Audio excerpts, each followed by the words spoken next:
صحافت چوز کرنا اور آپ کا ایک خواب تھا صحافی بننا، وہاں سے لے کر اس کو اچیو کرنے تک، ایک صحافی بننے تک، ٹی وی پر آپ ریڈ نیوز پر آئے، اسلام نیوز پر آئے، اس طرح کے دوسرے چینلز پر آپ لائیو آئے، تو کتنا مشکل تھا آپ کے خواب کو جب آپ تعبیر دے رہے تھے وہاں سے محنت شروع کی، اور آج تک کتنا ٹائم لگا اور کتنی محنت لگی آپ کو؟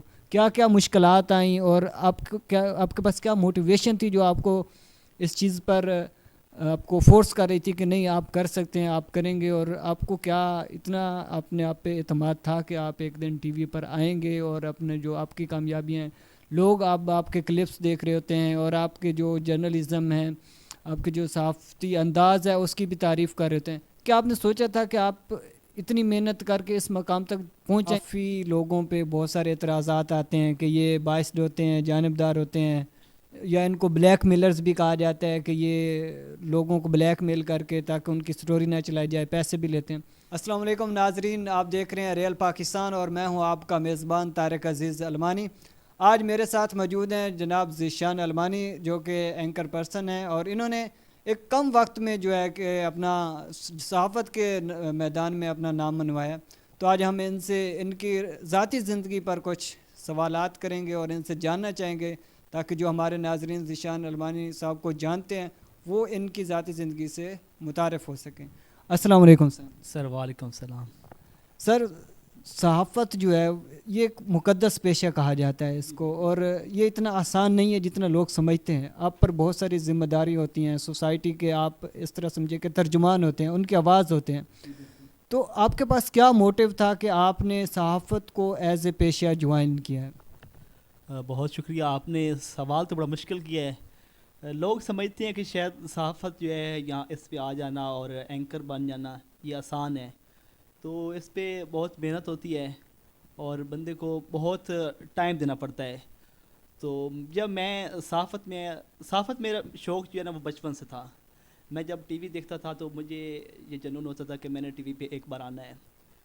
تو مجھے دوست جو ہے وہ بڑی بڑی باتیں بھی کرتے تھے کہ آپ نہیں آئیں گے اور آپ فضول پھر رہے ہیں۔ تو میں کبھی کبھی جو ہے نا برداشت سے باہر بھی نکل جاتا تھا، غصہ بھی کرتا تھا، اور کبھی کبھی یہ سوچتا تھا کہ اس کو چھوڑ دیتا ہوں اور یہ کام نہیں کرتا۔ پھر اس کے بعد ذہن میں آتا کہ یار آپ محنت کریں، محنت کا پھل جو ہے وہ ضرور ملے گا۔ میں 5ویں کلاس میں تھا تو ایک مقابلہ ہوا، یہ شباز شریف کے فیسٹیول چل رہے تھے، تو وہاں پہ میں نے تقریر کی تحصیل لیول پہ۔ اس وقت تحصیل لیول پہ جب میں نے تقریر کی تو وہ عنوان جو تھا وہ بڑا عجیب سا تھا۔ تقریر کا عنوان تھا صبح کی سیر۔ میرے والد صاحب نے مجھے تیار کیا اور میں وہاں پہ جب گیا تو 120 بچہ تھا۔ الحمدللہ تقریر کی، تقریباً 20 نمبر پہ میں نے تقریر کی۔ تقریر کے بعد جب رزلٹ آیا، رزلٹ آنے سے پہلے میرے والد نے مجھے شاباش دی کہ ذیشان آپ نے تقریر اچھی کی ہے اور مجھے امید ہے کہ انشاءاللہ آپ کی پوزیشن بنے گی۔ تو اس کے وقت تھوڑا تھوڑا ہم دیکھ رہے تھے، جو ہمارے نگران بیٹھے تھے، آفیسر بیٹھے تھے، تو ایک نے کہا جی ہم اس کو سیکنڈ پوزیشن دیں گے، دو نے کہا کہ اس کو ہم فرسٹ دیں گے۔ اب جس نے سیکنڈ کہا تھا وہ فرسٹ جو ہے وہ جس ادارے میں مقابلہ ہوا تھا وہ اس کو فرسٹ کرنا چاہتا تھا، کہ مطلب ہے کہ وہ ان کا ایک اچھا تعلق تھا۔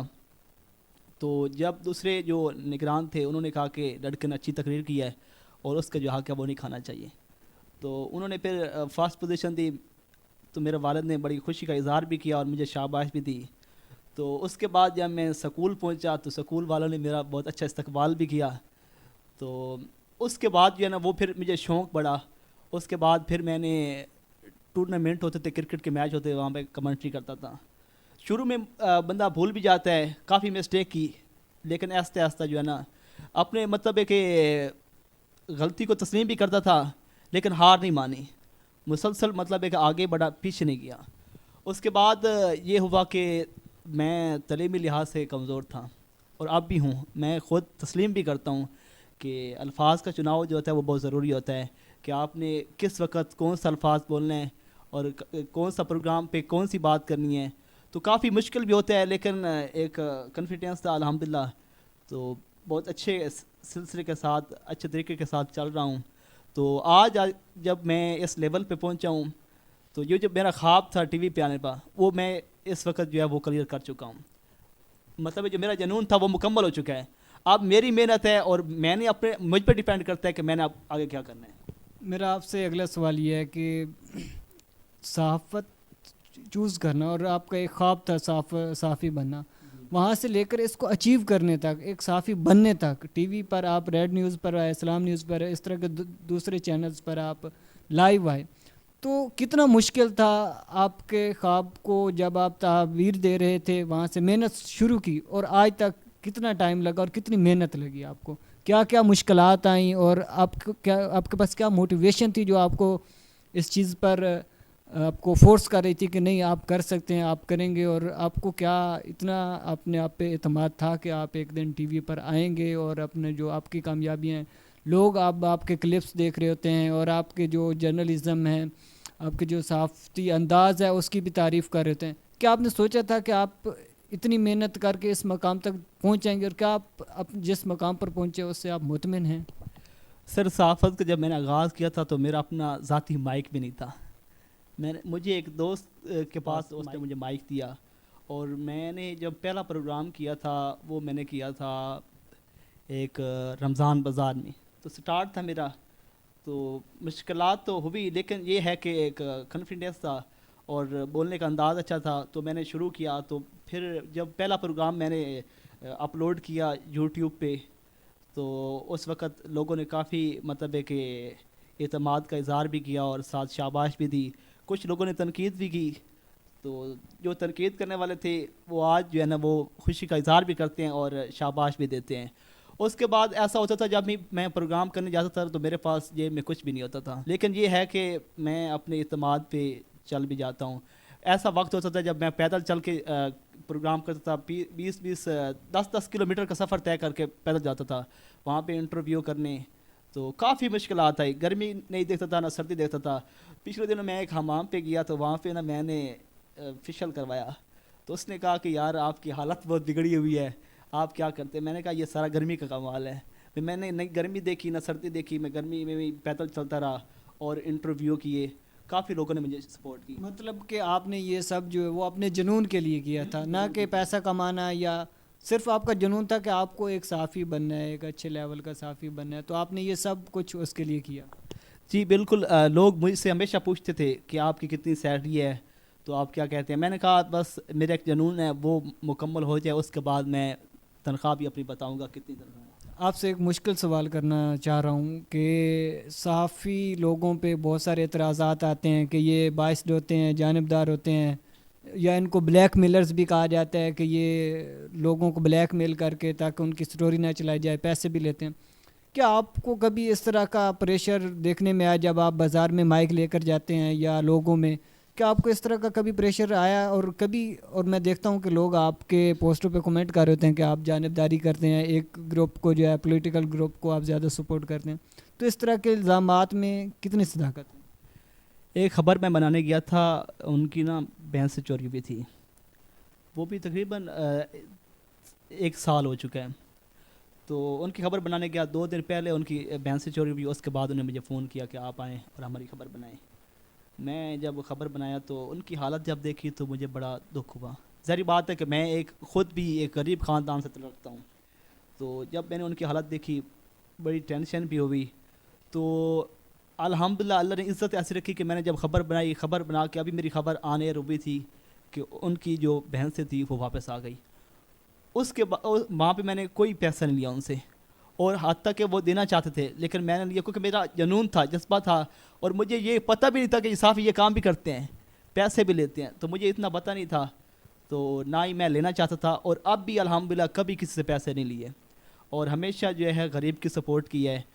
چند دن پہلے ایک لڑکے کی میں نے خبر بنائی کہ اس کی حالت جو ہے وہ بہت خراب ہے، مطلب اس کی حالات گھر کے ٹھیک نہیں تھے. تو وہ ٹرک چلاتا تھا، ٹرالا کاربن چلاتا تھا، تو وہ وہاں پہ ایکسیڈنٹ ہوا اس کا. تو اس کا تقریباً 10 سے 12 لاکھ روپے خرچ ہو گیا. اب ان کے جو گھر کے حالات ہیں وہ بہت مشکل سے چل رہے ہیں، انہوں نے اپنا گھر تک جو ہے وہ سیل کر دیا ہے. تو وہاں پہ میں نے جب خبر بنانے گیا انہوں نے مجھے بار بار کہا کہ یار آپ پانی پی لیں. ہم نے پانی بھی نہیں پیا، کہ میں نے کہا یار ہم اگر کچھ دے نہیں سکتے نا تو کم از کم کسی کا نقصان تو نہ کریں نا. الحمدللہ خبر بنائی، اس کے بعد کافی لوگوں نے مجھے فون پہ بھی رابطہ کیا اور ان کی سپورٹ بھی کی ہے. تو ہمیشہ چاہتا ہوں کہ کسی کا اگر اچھا نہیں کر سکتا تو برا بھی نہ کروں. لوگ تنقید کرتے ہیں, تقریباً 2-2.5 سال تو 3 سال تو مجھے ہو چکا ہے صحافت میں, لیکن یہ ہے تنقید جو ہے وہ سن کے اب رہ چکا ہوں. تنقید کو آپ پازیٹیو وے میں لیتے ہیں کہ یہ آپ کے لیے ایک طرح کی موٹیویشن ہوتی ہے کہ لوگ شاید آپ سے جیلس ہو رہے ہوں, یا کوئی کچھ تنقید ایسی ہوتی ہے جو آپ کی اصلاح کا باعث بنتی ہے. میرا آپ سے اگلا سوال یہ ہے کہ آپ نے نام کمایا ہے صحافت سے, اور بہت سارے چینلز نے آپ کو پلیٹ فارم دیا ہے کہ آپ وہاں آ کر اپنی صلاحیتیں جو ہیں وہ منوائیں. تو کیا آپ ارادہ رکھتے ہیں کہ آپ اپنا ایک پلیٹ فارم بنائیں جو کہ جس کو آپ ہی ایڈمنسٹریٹ کر رہے ہوں, اور اس چینل کے ذریعے سے آپ اپنی آواز یا سوسائٹی کی آواز لوگوں تک پہنچائیں؟ جی بالکل, مجھے کافی لوگ کہتے ہیں, گھر والے بھی کہتے ہیں, ان کے ساتھ ساتھ دوسرے کچھ دوست ہیں وہ بھی کہتے ہیں کہ آپ اپنا چینل بنا لیں, لیکن ابھی تک جب تک میں اپنے آپ کو مکمل طور سے سنبھال لوں اس وقت تک میں چینل نہیں بناؤں گا. لیکن یہ ہے کہ ارادہ ہے کہ انشاءاللہ اپنا چینل بناؤں گا اور اس کو اس لیول تک لے کے جاؤں گا کہ لوگ جو ہے نا وہ خوشی سے دیکھیں گے اور سپورٹ بھی کریں گے. ناظرین, ہمارے ساتھ موجود تھے ذیشان المانی جو کہ اینکر پرسن ہے.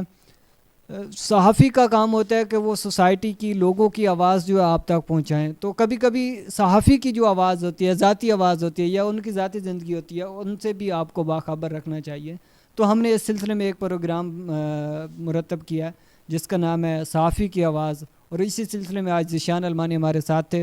نیکسٹ ٹائم ہم کسی اور جرنلسٹ کو لیں گے. ہمارے ساتھ رہیے. ریئل پاکستان کو لائک کیجیے, سبسکرائب کیجیے. شکریہ.